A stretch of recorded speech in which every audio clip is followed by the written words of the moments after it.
All right, welcome back from our mask break on a nice sunny day. So, before the break, we had an opportunity to explore some cartoons, and then I left you with a new visual to see if you could unpack it. And that's where we're going to get started now, is unpacking that visual. Then we will give you some time to do some work independent of me. And then I'm going to do some review from yesterday and deliver some new content. But first, let's unpack this source. So, looking at the source at a first glance, big picture, should be able to tell that the source is about what? What's the theme? What's the topic? Source is a response to something. Response to tractor pulls because we see a tractor, right? No. It's a response to what?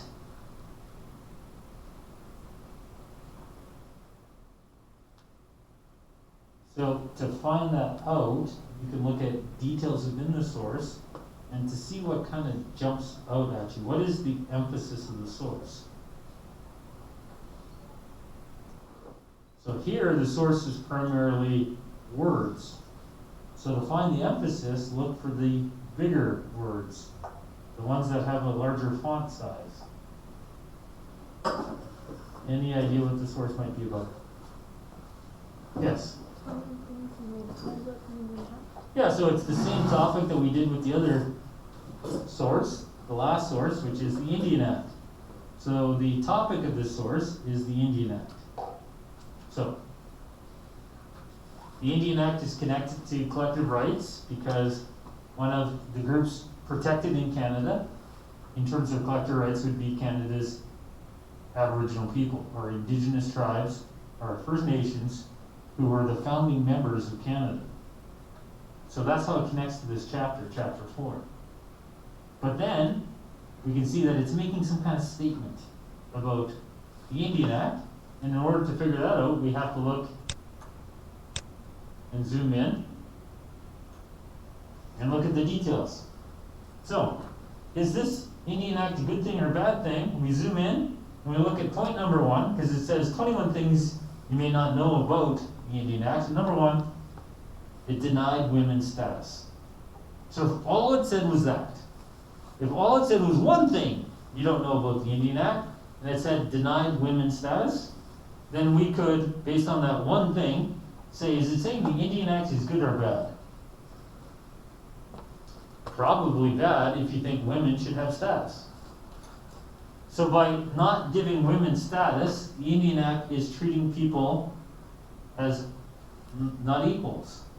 Going back to chapter 3 and equality rights, we know that the Canadian Charter of Rights and Freedoms suggests that you should not be treated differently based on gender. But the Indian Act, when it was created in the 19th century, denied women's status. So it was a piece of legislation that was based on inequality. So Canada's Aboriginal women didn't get any status. Second point, introduce residential schools. So when you hear the term residential schools, what do you think of? Do you typically think of the positive stories you've heard from residential schools or the negative stories?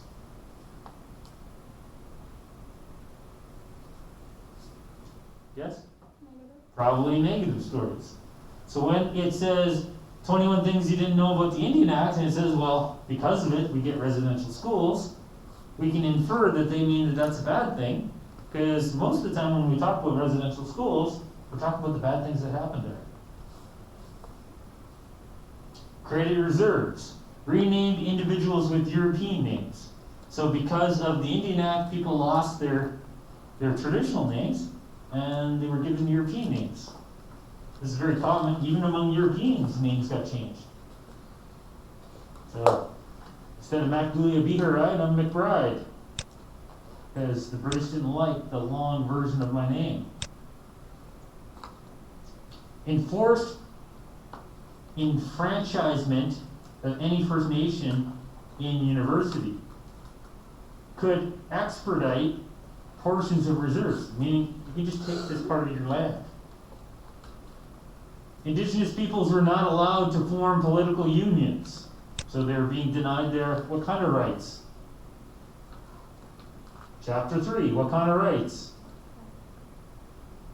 We do have a test next week, and it says could not form political organizations. The type of right in the Charter of Rights and Freedoms that is associated with that should be at the tip of your tongue right now. Because this is an easy question. That's democratic rights. Political organizations, democratic rights. So I do urge you to go back and review, because that's a basic building block question that I need you to have at this point. Prohibited sale of alcohol, prohibited sale of guns and ammo, prohibited access to pool halls. So 21 things you may not have known about the Indigenous Act, or the Indian Act, sorry. Because of the Indian Act, some Canadians were denied the access to a pool hall. Oh, sorry, you can't go to a pool hall because the government says that you somehow are different than the others that are allowed to go to the pool hall. That those who are allowed to go somehow have the ability to go to a pool hall, play pool, and everything will be fine. But we fear that if you go to a pool hall, everything won't be fine. And we're making the assumption based upon your ethnicity. That's racism. That's discrimination. That's a lack of justice. They could not use their native language. What type of right is that in violation of? If you're not thinking linguistic right, you're missing everything.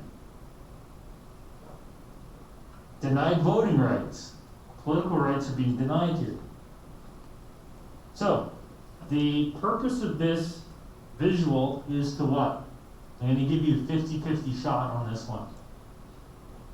Are they suggesting that the Indian Act's good? Are they promoting it? Are they suggesting it's bad? And are they rejecting it?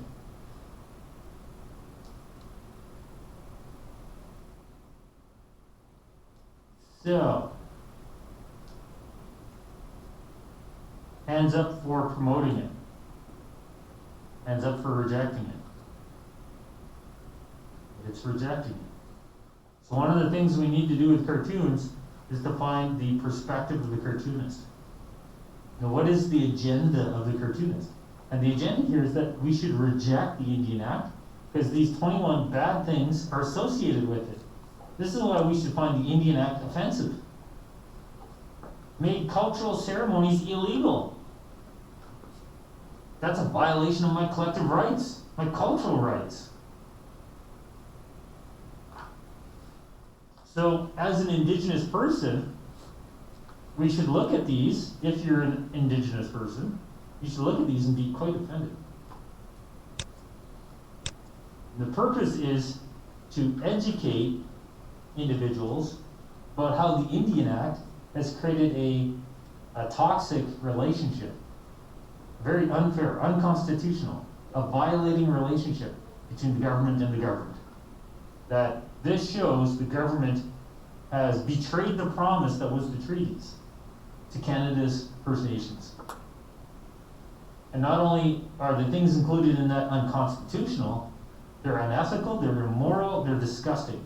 The Canadian government should be ashamed of the Indian Act and how it's been abused or used to abuse a pocket of Canada's peoples. So, it looks like I have a quarter of you at least already working on the booklets. So being that you're not listening to me, we'll just do that instead. So why don't we work on the booklets for a while, and then I will review yesterday's class.